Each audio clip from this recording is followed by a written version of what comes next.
Hey, what's up everyone? Trent here. I have made 60,000 cold calls, so I've been told I'm not interested. Hundreds, if not thousands of times. Today I'm going to share with you 3 ways to overcome the objection using the exact lines that I still use to this day, and believe me, they work. The reason why it's so important to understand and actually put to use what I share with you in today's video is because you work incredibly hard to find prospects and reach out to prospects. Over the course of a 10 to 12 hour day working in sales or trying to grow your business, you may only get 1 to 5 live reps, live conversations, opportunities to speak with the prospect, calling them out of the blue. So like Eminem says, if you have one chance, one opportunity to seize everything you've ever wanted, would you capture it or let it slip? When you feel that tension of, you know what, it's really uncomfortable, I'm gonna concede, I'm just gonna get off the phone, that is a signal for you to use one of the 3 lines I share with you in today's video so that you know exactly what to say to push back, get to the root of the real objection, and hopefully still set the meeting. The first way to overcome the objection is to be curious and ask, well, why not? Hey, what about this doesn't work for you? Whenever you're told, I'm not interested, oftentimes that is just a surface level, I don't want to be speaking with you right now.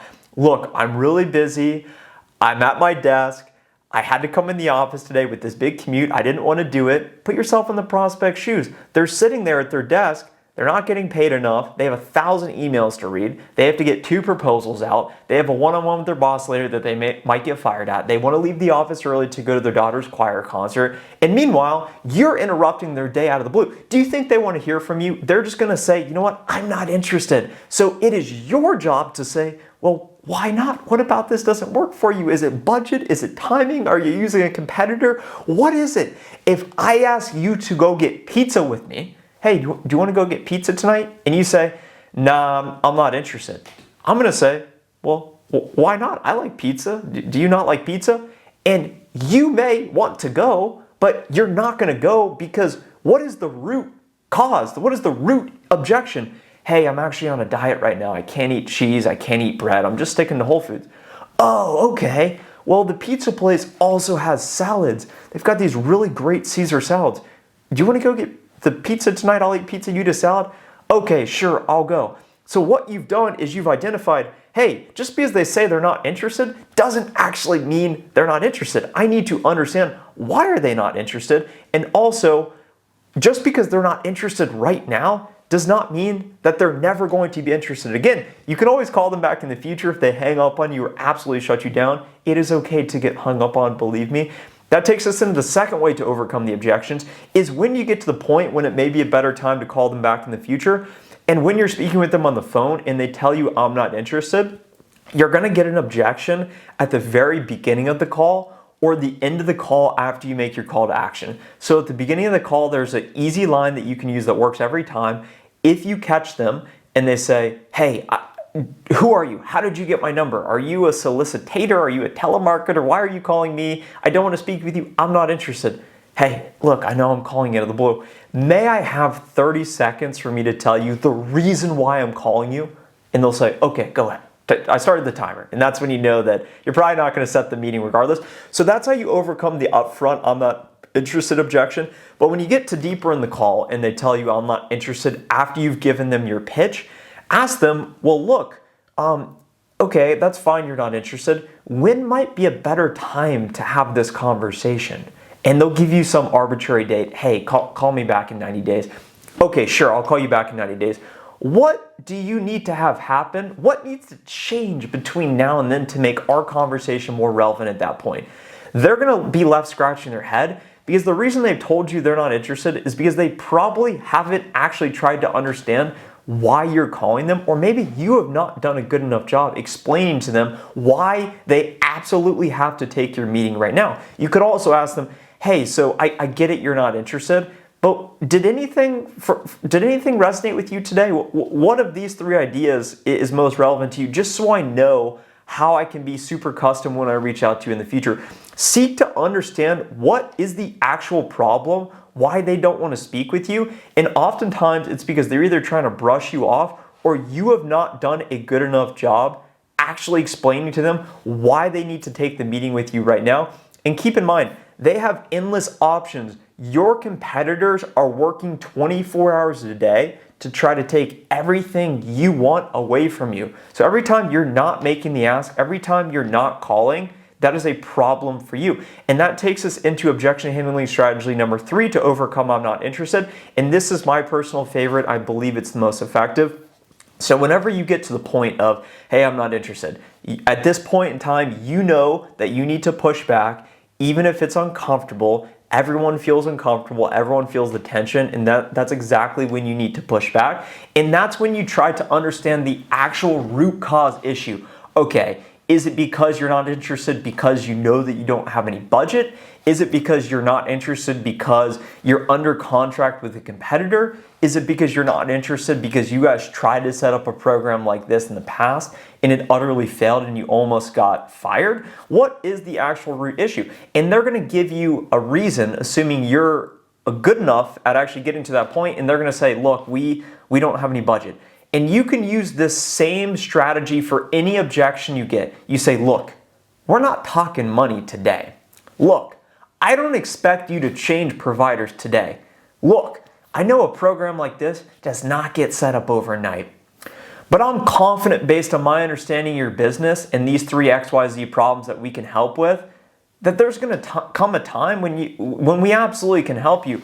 I want to set up an introductory meeting so that I can share with you what we're seeing in the market and communicate best practices to you based on what your competitors are doing that are working with us. And that'd be great if you can list some names. I just want to have the opportunity to introduce myself, to discuss partnership. I know that you're not going to change today. It may be a year from now, but when that time comes, when your contract is up for renewal, when that time comes, when you're unable to get what you want, at least you will have that relationship. You will have that connection. I will be there to help you. Believe me, this works on the phone. This works over the email. You completely diffuse the situation and you make it seem low resistance, low friction, a low barrier to entry to work with you. Whenever they give you the objection, that's the problem, address it. Look, hey, I know that this is a big ask because you're incredibly busy, but I'm confident over the course of our meeting, I'd love to show up prepared based on my understanding of your unique industry and other leaders I work with that oversee marketing. And I'd love to share what we learned in our recent market analysis report and how that might be relevant to your current program today. And in the future, at some point, perhaps you'd be open to considering how we might be a better fit. Hey, by the end of the call, if you see alignment, we can continue the conversation. If not, we absolutely can part ways. How does that sound?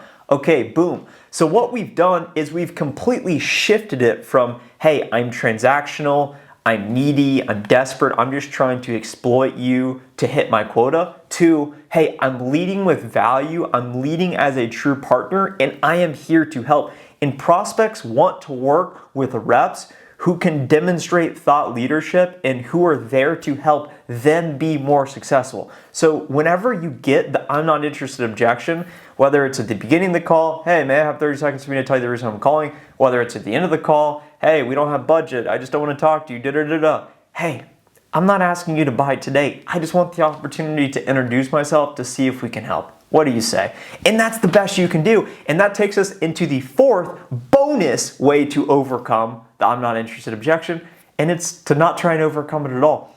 A lot of reps think, I need to be able to overcome every objection, and I would recommend you write down every single objection you would possibly face, and then write down on the next column how exactly you would respond. You can listen to videos like this one and say, okay, it sounds great, but when you're actually live on the phone, you need to be able to think quick on your feet. So it's really important to write down the responses, be able to respond intuitively. And when you get on the phone and you actually push back and you say, well, what about this doesn't work for you?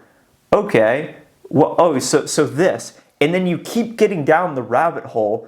And I get to the point in calls where I'm so good at overcoming objections that they get to a point where they're just like, look, I don't know. Like, I don't know what to tell you. I don't want to meet. And you've basically got past every objection. Maybe they're not the right person. Maybe it's just absolutely the worst time. But you'll get to a point where you just need to concede. If you really don't think it's a good fit, there's no point in continuing to try to overcome the objection until they hang up on you. Just say, look, I really appreciate your time today. Thanks so much for giving me the opportunity. I hope you have a great rest of your day.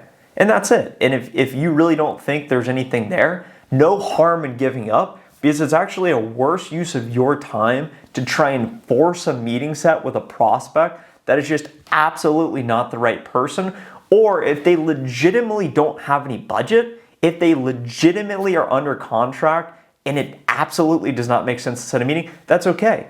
Make a note when is a better time to reach out in the future. Make a note of that in your calendar and make sure to follow up with them, because they will appreciate your persistence over time. It's all about being respectful, leading with value. You are there as their partner, as their consultant, not as a sales rep. If you found value in today's video, hit the like button now so that other reps can also benefit from this message. Subscribe to the channel for more sales videos like this one. I'm putting them out daily, and I'll talk to you in the next video.